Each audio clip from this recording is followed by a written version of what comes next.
We're sitting down with Andrew Ference. Andrew, first of all, how does it feel to be back in Boston?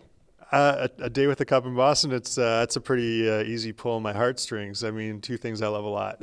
Now, you said that you come back here actually a lot. Yeah, I mean, some of our best friends are here in Boston. I feel like I grew up here. My kids grew up here.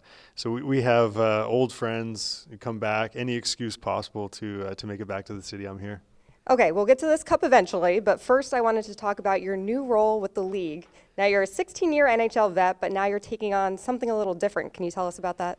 Yeah, well, it's a dream come true. I mean, I get to play hockey, and now I get to work in hockey and keep the dream going. So it's a long job title. It's Director of Social Impact, Growth and Fan Development, and my kids have no idea what that means. So I've had to like trim it down to a nice elevator's pitch, and so I say, our team's responsible for the long-term health of hockey. You know, what's hockey going to look like in 5, 10, 50, the next 100 years? And so it's our job to make sure that the fans are there, the people playing the game are there for the long term.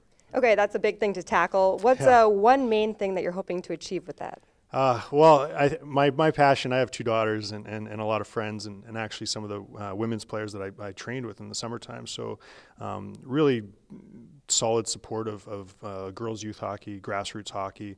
I think it's a massive growth opportunity for the league, and you see the participation numbers are up across both countries, and the girls game is just incredible. How much it's jumped in quality and number of people playing. So looking forward to being involved in that a lot. Very cool. Now, you know this thing very well.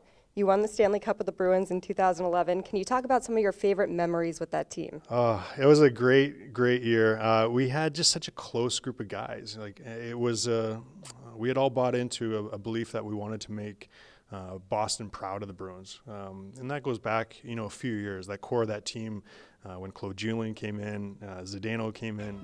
A lot of us were all just kind of starting together, and that really was our focus.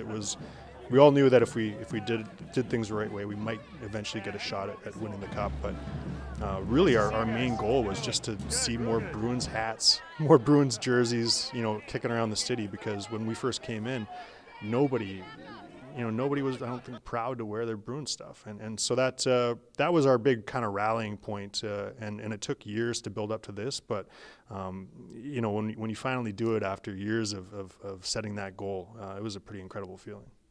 Now, every player, they get their chance with the Stanley Cup for a day. You said something that might get you in trouble, I'm not sure, but you said you put more planning into your day with the Stanley Cup than you did your wedding.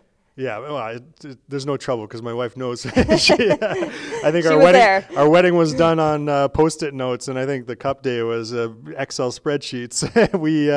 we had a great day. Like I said, Boston is home to us as far as like all of our friends and our kids growing up here. So we chose to have our day here in Boston, and man, it was incredible. I was the last guy to get the Cup, at the end of the summer, so I had all summer to plan. And we hit up my daughter's school. We hit up Spalding Rehab. Went through the North End with a Italian Saints parade, and we had like a little flash mob in the North End. So what an absolutely awesome day. And I got to carry this thing around behind my bike, which was pretty cool, right through the middle of Boston. So I don't think I would change a single thing from it. It's pretty heavy too, so that's a good workout. Now that has to be one of the more tame things that you've heard done with the Stanley Cup. There's some legendary stories that I think are locked. Some of them are locked up in the minds of our cup keepers who have one of the other greatest jobs on earth. Okay, well, we won't try to get you in trouble with that. Now, watching the teams this year, do you think that there's a chance the Stanley Cup will make its return to Boston come June?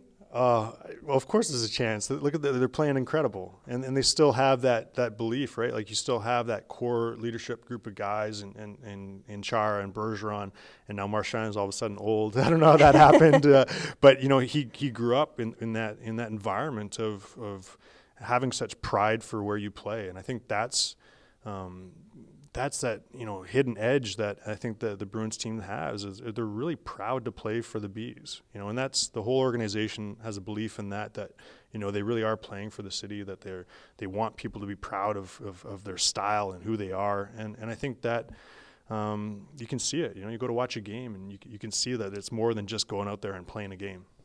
Well, it's great to have you back in Boston, and best of luck with your new role. We'll be looking out for you. Appreciate it. I'll be cheering.